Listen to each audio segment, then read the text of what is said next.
उन्नाव के एक छोटे से गांव में खजाने की तलाश होनी है, 1000 टन सोने की तलाश होनी है। तलाश कर रही है सरकार के कारिंदे, एएसआई के अफसर, एएसआई का बहुत बड़ा अमला वहां मौजूद है। कल से खुदाई होने वाली है, पूरी तैयारी हो चुकी है। पूरे देश की नजर होगी, हमारी भी नजर है, दिलचस्पी भी कि क्या एक साधु सपने में अगर 1000 टन सोना देखता है, दावा करता है कि ये सोना इस किले के नीचे या इस मंदिर के नीचे दबा हुआ है, क्या वाकई वहां सोना हो सकता है? हमारे साथ कई मेहमान हैं। मानस श्रीवास्तव हमारे संवाददाता भी हैं उन्नाव के उसी गांव से जहां मेला लग चुका है, मेले जैसी तस्वीर है, वहां बहुत सारे लोग वहां पहुंच रहे हैं। जाहिर है अगर सोने की खबर होगी कहीं 1000 टन सोने की, तो भीड़ तो जुटेगी। हम वहां भी चलेंगे, लेकिन एक बार पहले चलते हैं। स्वामी हमारे साथ हैं, स्वामी जी शंकराचार्य जी, जरा आपके पास आते हैं, समझने की कोशिश करते हैं क्या ऐसा हो सकता है कि साधु ने अगर सपना देखा। पहले तो इस कलयुग में क्या आपने कभी ऐसा सुना? हम सतयुग द्वापर त्रेता की बात अगर ना करें तो, रामायण महाभारत की बात ना करें तो, कि कोई संत या साधु सपना देखे, सपने में 1000 टन सोना देखे और ऐलान दावे के साथ कर दे यही सोना दफन है और सोना मिल जाएगा? नहीं, आज से पूर्व तो ऐसा सुनने में अंजुम जी नहीं आया, और अगर आया होता तो कहीं ना कहीं आप लोगों के द्वारा तो बहुत तरीके से उसको स्पष्ट किया जाता। रही बात, दो चीजें बहुत अच्छी वहां सुनने को मिल रही हैं। एक तो ये अच्छी मिल रही कि उस साधु की पूर्णतः सत्यता स्वप्न पर आश्रित होकर के ये है कि अगर कुछ भी ऐसा नहीं पाया जाता है तो मुझे आरोपी समझकर दंडात्मक कार्रवाई की जाए। एक संत ऐसा समाज में घूम रहा है जिसके पीछे पूरी प्रशासन शासन लगी है और वो अपने आरोपों को नहीं मान रहा है। एक ऐसा संत आज इस समय उपलब्ध हुआ हमको और आपको कि वो ये कहता है कि मैं दंडात्मक कार्रवाई के लिए भी तैयार हूं अगर मेरी बात स्पष्ट और सत्य नहीं होती है। पहला लाभ तो ये है कि संत ऐसे भी होते हैं। लेकिन क्या संत, लेकिन मैं ब्रेक के बाद वापस लौटूंगा। स्वामी जी, ये जानना चाहूंगा, क्या साधु को ऐसा सपना देख सकता है और क्या उस सपने के हिसाब से खुदाई जो आज सरकार करवा रही है, क्या ये सही है? क्या वहां कुछ मिलेगा? और क्या, मैं फिर से पूछूंगा, क्या ऐसी कोई मिसाल है कि कोई ऐसा बड़ा सपना और ऐसी कोई चीज सपने में, चमत्कारिक चीज किसी साधु संत ने पिछले 100-200 साल में, 300 साल में देखी और वो सच हो जाए? सोना मिल गया तो क्या होगा, सोना नहीं मिला तो क्या होगा? चमत्कार को नमस्कार, ये कहावत के तौर पर हम सब कहते हैं, लेकिन क्या ऐसा चमत्कार होगा? इस बीच आपको यह भी बता दें कि शोभन सरकार ने कल फिर कहा कि न सिर्फ उन्नाव के डोंडिया खेड़ा गांव के किले की जमीन के नीचे 1000 टन सोना है, बल्कि एक नई बात उन्होंने, नए सपने की बात कही। कानपुर से कुछ दूर फतेहपुर मंदिरों के अवशेष के नीचे भी उन्होंने कहा खजाना हो सकता है। मतलब खजाने पर खजाना, लगातार सपने साधु देख रहे हैं शोभन सरकार, उनके भक्त मान रहे हैं कि ये सपना सच होगा। केंद्र सरकार की तरफ से खुदाई की शुरुआत हो गई, क्या वहां सोना मिलेगा? मामला बहुत दिलचस्प है। इस बीच आपको यह भी बता दें, जब ऐसी चीजें होती है, गांव के बहुत सारे लोग वहां पहुंच गए हैं, आसपास के इलाके के लोग जमा हैं, सबको लग रहा है कि सोना मिला और उनकी किस्मत बदल जाएगी। शर्तें भी बताई गई है, प्रधानमंत्री को चिट्ठी लिखकर रोजगार से लेकर, और सबसे बड़ी बात, अंतर्राष्ट्रीय स्तर के हवाई अड्डे की भी मांग हो गई कि वहां इंटरनेशनल एयरपोर्ट बनना चाहिए, किसी ने कहा अस्पताल बनना चाहिए। इसका मतलब वहां जो लोग हैं वो मान रहे हैं कि सोना मिलने वाला है। जी अजय गौतम जी, देखिए, भारत कई दिन से आसाराम नारायण साईं पर तो बहुत बात कर रहे हैं, लेकिन अब ये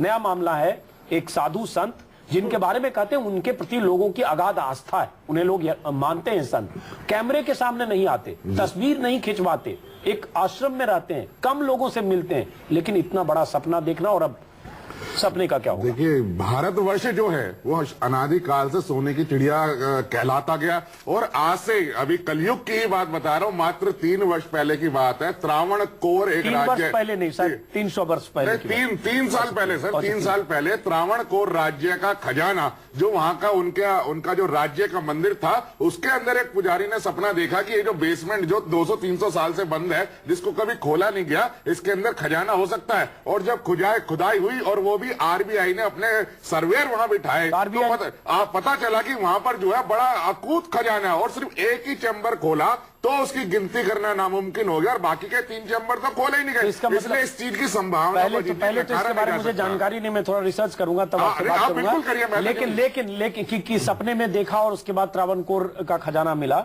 लेकिन क्या इसका मतलब आपको लगता है वहां खजाना मिलने वाला है? देखिए, अगर कोई भी काम लोकहित में है और अच्छी मंशा के साथ किया जा रहा है, मेरे को देखिए, साधु और संत इस देश के अंदर शुरू से मार्गदर्शक रहे हैं, और इस तरीके का इसे हम कह सकते हैं कि पुनराभास होना, इसलिए इस चीज की संभावना है कि वहाँ सोना मिल सकता है। चलिए, इनका मानना मिल सकता है, हालांकि बहुत सारे लोग मानते हैं कि वहां सोना नहीं मिलेगा, क्योंकि सपने में सोना देखना और 1000 टन। आपको यह भी बता दें, रिजर्व बैंक के पास जो सोने का भंडार है 550 टन है।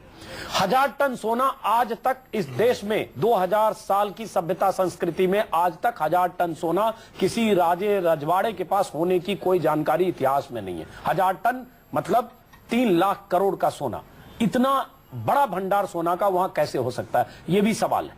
लेकिन अगर है 1 टन सोना, 5 टन सोना कुछ है या नहीं है, क्योंकि सरकार कहती है कुछ मेटल है और एएसआई के अधिकारी कहते हैं हाँ कुछ तो जमीन के नीचे है। अब देखना होगा क्या होता है। हम लगातार इस खबर पर नजर होगी, क्योंकि हमारी भी दिलचस्पी और आपकी भी दिलचस्पी हो रही होगी। और आपको लग रहा होगा न्यूज चैनल इस पर लगातार बात क्यों कर रहे हैं। बात इसलिए कर रहे हैं क्योंकि अगर एक केंद्रीय मंत्री कहता है कि उन्होंने चिट्ठी लिखी है राहुल गांधी से लेकर प्रधानमंत्री को, उनसे मुलाकात करके कहा है खुदाई जरूरी है, तो इसका मतलब केंद्र सरकार के मंत्री अगर मान रहे हैं वहां कुछ हो सकता है। हमारा काम है दिखाना। हम चलते हैं एक बार मानस के पास, हमारे संवाददाता वहां उन्नाव से, उसी जगह से जहां खुदाई होनी है, जहां कहा जा रहा है 1000 टन सोना होगा। मानस, ब्रेक के पहले हम आपसे बात कर रहे थे, वहां बहुत सारे लोग हैं, एएसआई के कुछ अफसरों से, लोगों से बात हुई है, क्या वो ये मानकर चल रहे हैं कि सोना है या ऊपर से हुक्म आया है और ये औपचारिकता का निर्वाह कर रहे हैं क्योंकि साधु ने सपना देखा, देखते हैं खुदाई में कुछ मिल जाए?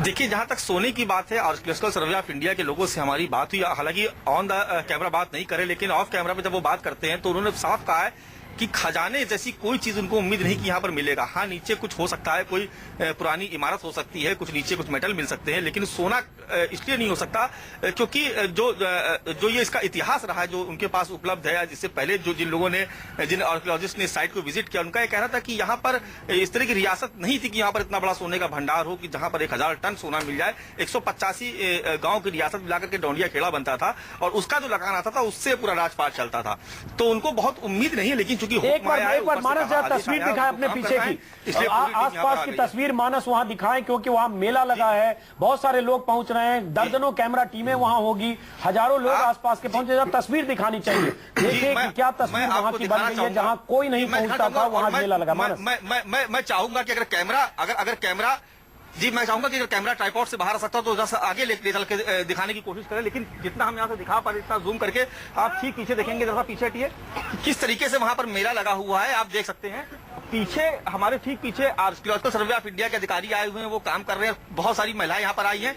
हमारे इस दाहिनी तरफ आप देखेंगे यहाँ पर एक पूरा मजमा लगा हुआ है गाड़ियों का, जरा सा आगे हटेंगे आप देखेंगे किस तरीके से ये जो वाहन खड़े हैं, ये आपको बताने के लिए ये काफी है कि यहाँ पर कितनी दूर दूर से लोग आ रहे हैं। सिर्फ इस गांव के नहीं, यहाँ से 50-50 किलोमीटर, 60-60 किलोमीटर दूर से लोग आ रहे हैं, गाड़ियों से आ रहे हैं, साइकिल से आ रहे हैं, पैदल आ रहे हैं, बाइक से आ रहे हैं। जिसको जैसे मिल रहा है वो यहाँ पर आना चाहता है और देखना चाहता है कि दरअसल यहाँ पर है क्या।